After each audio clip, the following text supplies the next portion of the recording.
ഇന്നത്തെ എൻ്റെ യാത്ര ആലപ്പുഴ കലവൂരിലുള്ള കൃപാസനം മരിയൻ റിട്രീറ്റ് സെൻറ്റർ എന്ന ധ്യാന കേന്ദ്രത്തിലേക്കാണ്. ഞാൻ ട്രെയിൻ മാർഗമാണ് തിരഞ്ഞെടുത്തത്. തൃശ്ശൂർ നിന്ന് ഷൊർണൂർ എറണാകുളം മെമുവിൽ എറണാകുളം വരെ വരികയും അതേ മെമു തന്നെയാണ് എറണാകുളം ആലപ്പുഴ മെമു ആയിട്ട് ഓടുന്നത്. അപ്പോൾ തൃശ്ശൂരിൽ നിന്ന് വരുമ്പോൾ ഈ ഒരു ട്രെയിനിൽ കയറിയാൽ ആലപ്പുഴയിൽ ഇറങ്ങാം. ഞാൻ ആലപ്പുഴയ്ക്കാണ് ടിക്കറ്റ് എടുത്തത്. കൃപാസനം ധ്യാന കേന്ദ്രം സ്ഥിതി ചെയ്യുന്നത് കലവൂർ എന്ന് പറയുന്ന സ്ഥലത്താണ്. ഈ ട്രെയിനിൽ വരികയാണെങ്കിൽ കലവൂർ ഹോൾട്ട് എന്ന് പറഞ്ഞ ഒരു റെയിൽവേ സ്റ്റേഷനുണ്ട്. അവിടെ ഇറങ്ങിയാലും കൃപാസനത്തിലേക്ക് വരാൻ സാധിക്കും. പക്ഷേ ആ റെയിൽവേ സ്റ്റേഷനിൽ ഇറങ്ങുകയാണെങ്കിൽ അവിടെ നിന്ന് ഓട്ടോ പിടിച്ച് വേണം കൃപാസനം ധ്യാന കേന്ദ്രത്തിലേക്ക് എത്തുവാനായിട്ട്. എനിക്ക് കുറച്ചും കൂടി എളുപ്പമായിട്ട് തോന്നിയത് ആലപ്പുഴ മെയിൻ സ്റ്റേഷനിൽ ഇറങ്ങി കഴിഞ്ഞാൽ അവിടെ നിന്ന് നമുക്ക് കൃപാസനം കലവൂർ ഭാഗത്തേക്ക് ബസ് കിട്ടും, പ്രൈവറ്റ് ബസ് കിട്ടും റെയിൽവേ സ്റ്റേഷന് മുമ്പിൽ നിന്ന് തന്നെ. ഇനി അഥവാ കൃപാസനം ധ്യാന കേന്ദ്രത്തിൻ്റെ മുമ്പിൽ ഇറങ്ങണമെങ്കിൽ ഈ റെയിൽവേ സ്റ്റേഷനിൽ നിന്ന് പ്രൈവറ്റ് ബസ്സിൽ KSRTC ബസ് ജംഗ്ഷനിൽ ഇറങ്ങാൻ സാധിക്കും. അവിടെ ഇറങ്ങി കഴിഞ്ഞാൽ KSRTC ബസ് കിട്ടും. ചേർത്തല ഭാഗത്തേക്കുള്ള ബസ്സുകൾ ധാരാളമുണ്ട്. ആ ബസ്സിൽ കയറുകയാണെങ്കിൽ കഞ്ഞിക്കുഴി എന്ന് പറയുന്ന സ്റ്റോപ്പിലേക്കുള്ള ടിക്കറ്റ് എടുക്കുകയാണെങ്കിൽ കൃപാസനം ധ്യാന കേന്ദ്രത്തിൻ്റെ മുമ്പിൽ തന്നെ ഇറങ്ങാൻ സാധിക്കും. പ്രത്യേകം നമ്മൾ ശ്രദ്ധിക്കേണ്ടത് കലവൂർക്ക് ടിക്കറ്റ് എടുത്താൽ കലവൂർ സെൻറ്ററിൽ ഇറങ്ങേണ്ടി വരും. അവിടെ നിന്ന് പിന്നെ ഓട്ടോ പിടിക്കേണ്ടി വരും. അപ്പോൾ കഞ്ഞിക്കുഴി എന്ന് പറയുന്ന ഭാഗത്തേക്ക് KSRTC ബസ്സിൽ ടിക്കറ്റ് എടുക്കുകയാണെങ്കിൽ കൃപാസനം ധ്യാന കേന്ദ്രത്തിൻ്റെ മുമ്പിൽ ബസ് നിർത്തി തരുന്നതായിരിക്കും. ഞാനിപ്പോൾ ആലപ്പുഴ റെയിൽവേ സ്റ്റേഷനിൽ ഇറങ്ങി പുറത്തേക്ക് നടക്കുകയാണ്. ഇന്നൊരു ചൊവ്വാഴ്ച ദിവസമാണ്. കൃപാസനം ധ്യാന കേന്ദ്രത്തിൽ ഏറ്റവും കൂടുതൽ ജനത്തിരക്ക് അനുഭവപ്പെടുന്ന ഒരു ദിവസമാണ് ചൊവ്വാഴ്ച.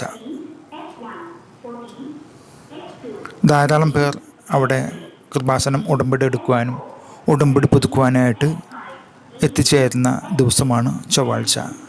മാത്രമല്ല ചൊവ്വാഴ്ച ബഹുമാനപ്പെട്ട ജോസഫ് അച്ഛൻ്റെ ധ്യാന പ്രസംഗവും ഉണ്ടായിരിക്കുന്നതാണ്.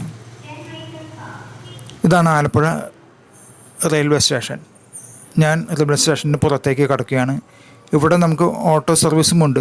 ഇപ്പോൾ KSRTC ബസ് സ്റ്റാൻഡിലേക്ക് ഓട്ടോ കിട്ടണമെങ്കിൽ ഇവിടെ റെയിൽവേയുടെ ഓട്ടോ കൗണ്ടറുണ്ട്.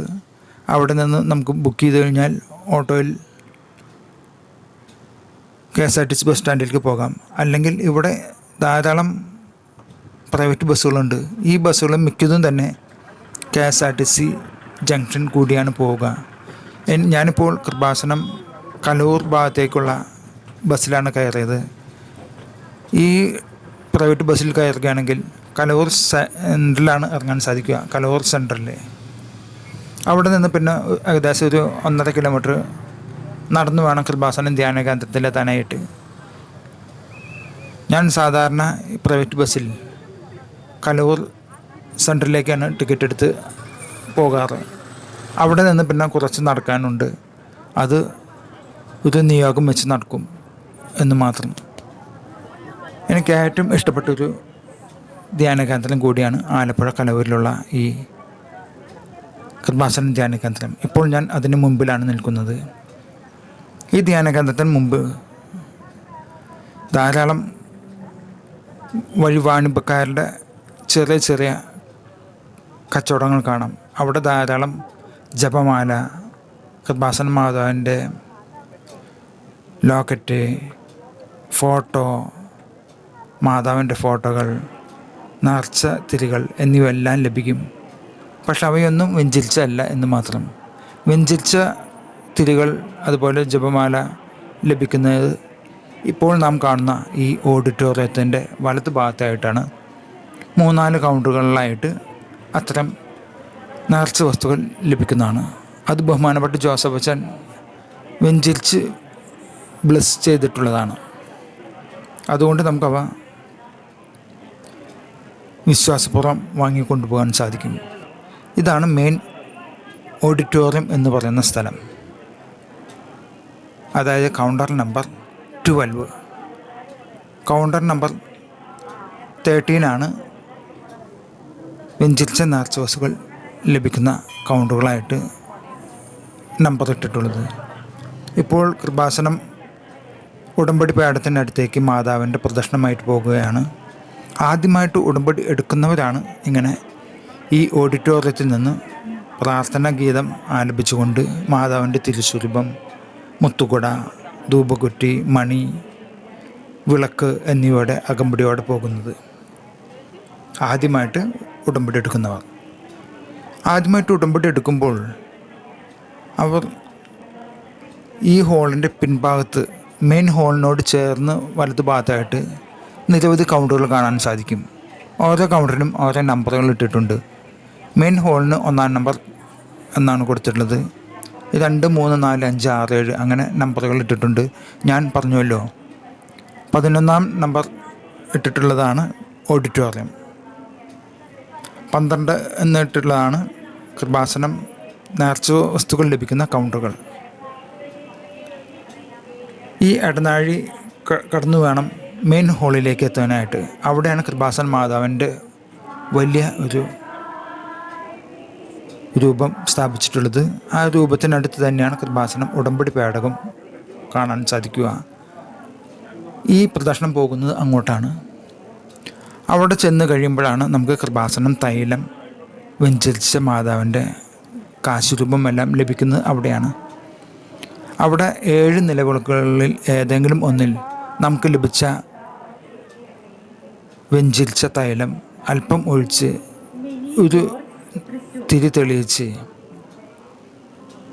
കൃപാസനം പ്രതിജ്ഞാവാചകം ചൊല്ലി, കൃപാസന മാതാവിൻ്റെ പ്രത്യക്ഷീകരണ പ്രാർത്ഥന ചൊല്ലി പ്രാർത്ഥിച്ചതിന് ശേഷം നമ്മൾ എഴുതി കൊണ്ടുവന്നിട്ടുള്ള 6 നിയോഗങ്ങൾ അടങ്ങിയ നിയോഗ പത്രിക കൃപാസനം ഉടമ്പടി പേടത്തിൽ നിക്ഷേപിച്ച് പ്രാർത്ഥിച്ച് മാതാവിനെ തൊട്ട് വണങ്ങി പോകും.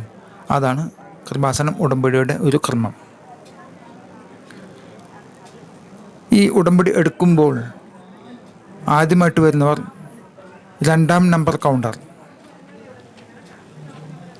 അവിടെ ചെന്ന് വേണം കൃപാസനം ഉടമ്പടി എടുക്കുന്നതിനുള്ള ടോക്കൺ ലഭിക്കുന്നത്. നാം ഇപ്പോൾ കാണുന്നത് ഒരു കിണറാണ്. ആ കിണറിന് മുകളിൽ സ്ഥാപിച്ചിട്ടുള്ള കൽഭരണിയുടെ ഒരു രൂപം കാണാൻ സാധിക്കും. കൃപാസന മാതാവ് 2004 ഡിസംബർ 7-ാം തീയതി ഉച്ച കഴിഞ്ഞ് ഈ ദേവാലയത്തിൽ പ്രത്യക്ഷപ്പെട്ട സ്ഥലത്തുള്ള അതിനടുത്തുള്ള ഒരു കിണറാണിത്. ഈ കിണറിലെ വെള്ളം നേർച്ച ജലമായിട്ട് വിശ്വാസികൾ വീടുകളിലേക്ക് കൊണ്ടുപോകുന്നുണ്ട്. വളരെ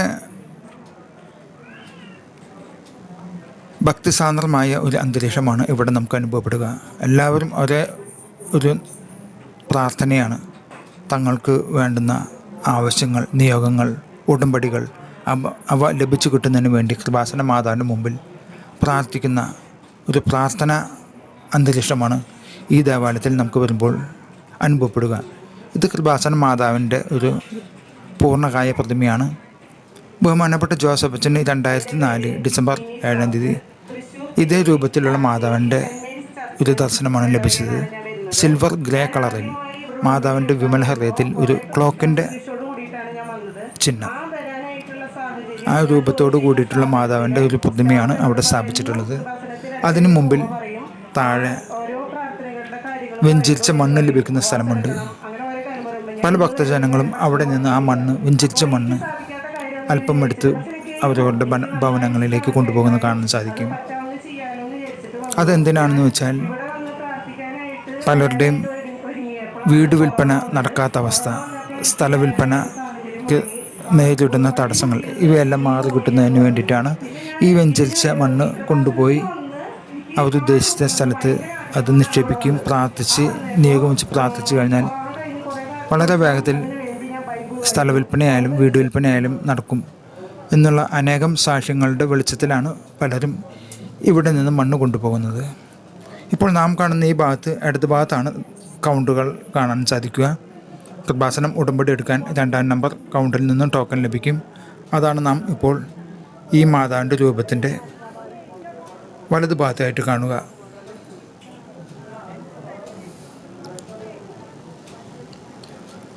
ആദ്യമായിട്ട് ഉടമ്പടി എടുക്കുന്നവർ ഈ 2-ാം നമ്പർ കൗണ്ടറിൽ നിന്ന് ദയ കാണുന്നതാണ് 2-ാം നമ്പർ കൗണ്ടർ. പുതിയ ഉടമ്പടി ലഭിക്കുന്നത് 18 വയസ്സിനും 65 വയസ്സിനും ഇടയിലുള്ളവർക്കാണ് ഉടമ്പടി എടുക്കുവാനുള്ള ഒരു പ്രായപരിധി നിശ്ചയിച്ചിട്ടുള്ളത്. 3-ാം നമ്പർ കൗണ്ടറുണ്ട്, അത് ഈ ഭാഗത്തായിട്ട് കാണാം.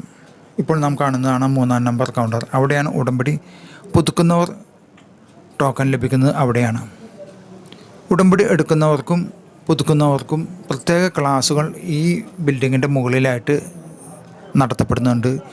ഒരു ദിവസം 3 സമയങ്ങളായിട്ടാണ് ഈ ക്ലാസ് നടത്തപ്പെടുക.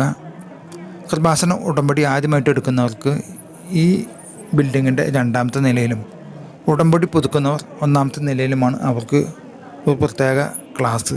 അതായത് ഈ കൃപാസനം ഉടമ്പടി എടുക്കുമ്പോൾ നാം അനുവർത്തിക്കേണ്ട ചില ഉപദേശങ്ങളാണ് അതിൽ കൂടുതലായിട്ടും നമുക്ക് കേൾക്കാനാവുക. എങ്ങനെയാണ് ഉടമ്പടി എടുക്കേണ്ടത്, എന്തെല്ലാം കാര്യങ്ങൾ ചെയ്യണം. ഉടമ്പടി എടുത്തുകൊണ്ട് ആയില്ലല്ലോ, അതിന് ചില പ്രത്യേക ചിട്ടവട്ടങ്ങളുണ്ട്. പ്രാർത്ഥന, ബൈബിൾ വായന, ജീവകാരുണ്യ പ്രവർത്തനങ്ങൾ, ഉടമ്പടി പത്രം അതിൽ ലഭിക്കാത്തവർക്ക് കൊടുക്കുക, രോഗികളെ സന്ദർശിക്കുക എന്നിങ്ങനെയുള്ള ദൈവികമായ ചില കാര്യങ്ങൾ നാം അനുവർത്തിക്കേണ്ടതുണ്ട്. ഇപ്പോൾ നാം കാണുന്നത് ദിവ്യാരാധന ചാപ്പൽ, അതിന് മുമ്പിലുള്ള നിലവിളക്കാണ്.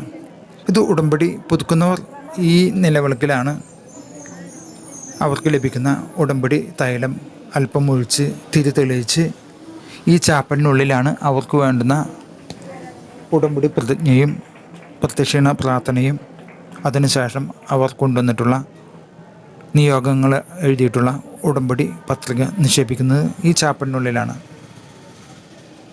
ഈ കാണുന്നതാണ് നിത്യാരാധന ചാപ്പൽ. അതിൻ്റെ അടുത്ത ഭാഗത്താണ് മെയിൻ ഹോള്. ആ ഹോളിലാണ് ബഹുമാനപ്പെട്ട ജോസഫ് അച്ഛൻ്റെ പ്രത്യേകമായ ധ്യാന പ്രസംഗങ്ങളും അതുപോലെ തന്നെ സാക്ഷ്യങ്ങളും അവിടെയാണ് നടത്തപ്പെടുക. ഇപ്പോൾ കാണുന്ന കൃപാസനം മാതാവിൻ്റെ ഒരു പ്രദക്ഷിണമാണ്. ഈ പ്രദക്ഷിണം ഉടമ്പടി പേടത്തിൻ്റെ അടുത്തേക്ക് പോകുവാനായിട്ട് അവർ നിൽക്കുകയാണ്. ഇതുപോലെ 3-4 സെറ്റ് ആയിട്ട് പിന്നാലെ ആയിട്ട് ഇങ്ങനെ വന്നുകൊണ്ടിരിക്കും ഉടമ്പടി പ്രദക്ഷിണങ്ങൾ. ഇന്നും വളരെ തിരക്കേറിയ ഒരു ദിവസമായതിനാൽ ധാരാളം പേർ ഉടമ്പടി എടുക്കുവാനായിട്ടുണ്ട്. അതുകൊണ്ട് പല സംഘങ്ങളായിട്ട് ഉടമ്പടി പേടത്തിനടുത്തേക്ക് ഇതുപോലെ വന്നുകൊണ്ടേയിരിക്കും. പ്രത്യേകിച്ച് ചൊവ്വാഴ്ച ദിവസങ്ങളിൽ നല്ല തിരക്കുള്ളൊരു ദിവസം തന്നെയാണ്. ധാരാളം ഭക്തജനങ്ങളാണ് ഈ ഉടമ്പടി എടുക്കുവാനായിട്ട് കേരളത്തിൻ്റെ അകത്തു നിന്നും പുറത്തു നിന്നുമായിട്ട് ഇവിടെ എത്തുന്നത്. കൃപാസന മാതാവിൻ്റെ ശക്തമായ സാന്നിധ്യം നിലകൊള്ളുന്ന ഈ അന്തരീക്ഷത്തിൽ എത്രയോ വിശ്വാസികളാണ് വന്ന് പ്രാർത്ഥിച്ചു പോയിട്ടുള്ളത്. എത്രയോ മക്കൾക്കാണ് മാതാവിൻ്റെ അനുഗ്രഹം ലഭിച്ചിട്ടുള്ളത്.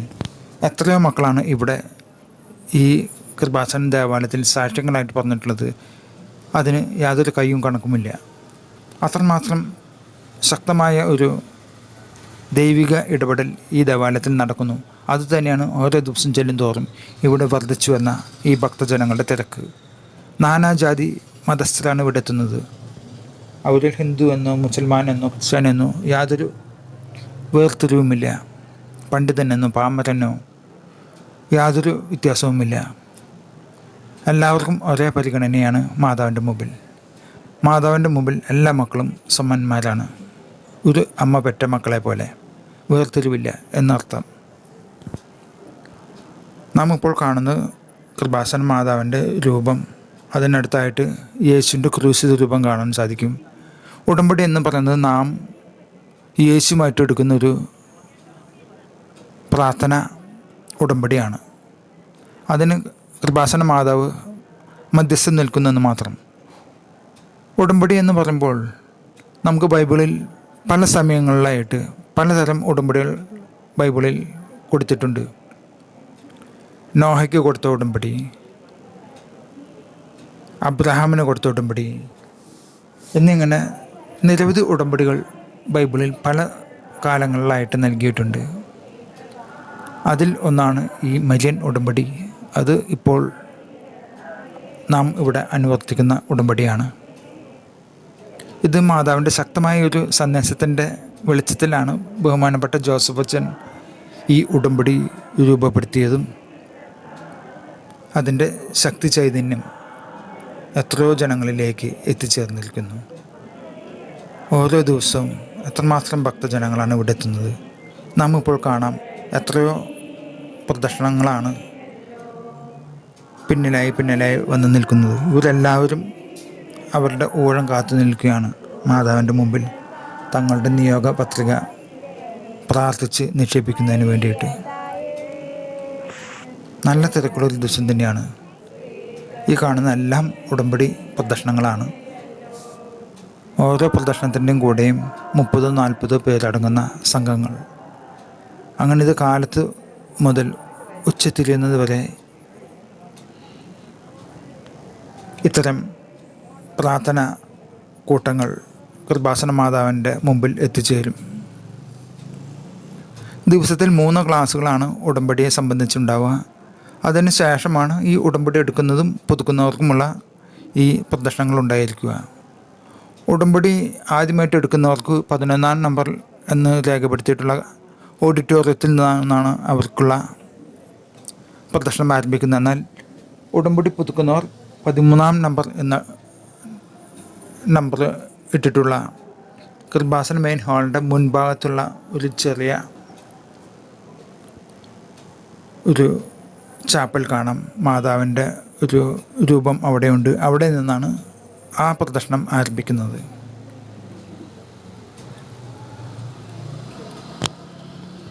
ധാരാളം ഭക്തജനങ്ങളാണ് ഓരോ ദിവസം ഈ ദേവാലയത്തിലേക്ക് എത്തിച്ചേരുന്നത്. നമുക്ക് ഈ ഭക്തജനങ്ങളുടെ തിരക്ക് കണ്ടാൽ തന്നെ അറിയാം. മാതാവിനെ പറ്റി, മാതാവിൻ്റെ ആ അത്ഭുതകരമായ ഇടപെടൽ മനസ്സിലാക്കിക്കൊണ്ട് പലരിൽ നിന്നും അറിഞ്ഞും കേട്ടും വരുന്നവരാണ് ഇവരെല്ലാവരും തന്നെ. അവർ വെറും കൈയോടെ പോവുകയല്ല, അവർ അനുഗ്രഹം വാങ്ങിക്കൊണ്ടാണ് പോകുന്നത്. ഇവിടെ വരുന്നവരിൽ എല്ലാവർക്കും തന്നെ ഒട്ടുമിക്ക പേർക്കും മാതാവിൻ്റെ അനുഗ്രഹങ്ങൾ ലഭിച്ചിട്ടുണ്ട് എന്നാണ് സാക്ഷ്യങ്ങളിൽ നിന്ന് മനസ്സിലാവുന്നത്. മാതാവ് ഈ കാലഘട്ടത്തിൻ്റെ ഒരു ദൈവികമായ ഇടപെടലാണ് നടത്തിക്കൊണ്ടിരിക്കുന്നത്. ജനങ്ങൾ മാനസാന്തരപ്പെട്ട് ദൈവത്തെങ്കിലേക്ക് തിരിയുക, പുണ്യപ്രവൃത്തികൾ ചെയ്യുക, അതിലൂടെ ദൈവമായിട്ട് ഒരു ആത്മബന്ധം വരുമ്പോഴാണ് അവിടെ ഉടമ്പടി പ്രവർത്തിക്കുന്നത്. അല്ലാതെ ഉടമ്പടി വെറുതെ എടുത്തുകൊണ്ട് മാത്രമായില്ല, അതിന് ചില കാര്യങ്ങൾ ചെയ്ത് തീർക്കേണ്ടതുണ്ട്. അതുകൊണ്ടാണ് ആ ക്ലാസ് അറ്റൻഡ് ചെയ്യണം എന്ന് പറയുന്നത്. അതിനുശേഷം മാത്രമാണ് ഉടമ്പടി എടുക്കാനും പുതുക്കുവാനും സാധിക്കുകയുള്ളൂ എന്നത് ഒരു വാസ്തവം. ആദ്യമായിട്ടാണ് നിങ്ങൾ ഈ ദേവാലയത്തിലേക്ക് വരുന്നത് എങ്കിൽ ഈ ചെറിയ വീഡിയോ നിങ്ങൾക്ക് ഉപകാരപ്പെടും എന്നാണ് എൻ്റെ വിശ്വാസം. എൻ്റെ ചെറിയ അറിവ് വെച്ച് ഞാൻ നൽകുന്ന ഒരു സന്ദേശമാണ് ഇത്. ഇത് നിങ്ങൾക്കിഷ്ടമായെങ്കിൽ മറ്റുള്ളവരിലേക്ക്, അറിയാത്തവരിലേക്കെല്ലാം ഷെയർ ചെയ്ത് കൊടുക്കുക. ഞാൻ വീണ്ടും കൃപാസനം ഓഡിറ്റോറിയത്തിന് മുമ്പിൽ വന്ന് നിൽക്കുകയാണ്. ഇവിടെ നിന്ന് മറ്റൊരു ഉടമ്പടി പ്രദർശനം പുറപ്പെടുവാനായിട്ട് തയ്യാറായി നിൽക്കുകയാണ്. എത്ര കണ്ടാലും മതി വരാത്ത മാതാവിൻ്റെ ആ ദൈവിക ചൈതന്യമുള്ള ആ തിരുനടയിലേക്ക് വീണ്ടും വീണ്ടും വരുവാൻ തോന്നും. അത് തന്നെയാണ് മാതാവ് നമ്മെ എത്രമാത്രം സ്നേഹിക്കുന്നു എന്നുള്ളതിൻ്റെ ഒരു അടയാളം. എൻ്റെ ഇന്നത്തെ പ്രാർത്ഥന കഴിഞ്ഞതിന് ശേഷം ഞാൻ എൻ്റെ ഭവനത്തിലേക്ക് മടങ്ങുകയാണ്. ഒരിക്കൽ കൂടി എല്ലാവർക്കും ഈ കൃപാസന മാതാവിൻ്റെ എല്ലാവിധ അനുഗ്രഹ ആശിസ്സുകൾ നേർന്നുകൊണ്ട് ഈ ചെറിയ വീഡിയോ ഇവിടെ നിർത്തുകയാണ്. മറ്റൊരു വീഡിയോയുമായി ഞാൻ വീണ്ടും വരുന്നതായിരിക്കും. അതുവരെ എല്ലാവർക്കും ദൈവനാമത്തിൽ മഹത്വമുണ്ടായിരിക്കട്ടെ. കൃപാസനം അമ്മയുടെ എല്ലാ അനുഗ്രഹങ്ങളും നിങ്ങളുടെ മേൽ വർഷിക്കട്ടെ.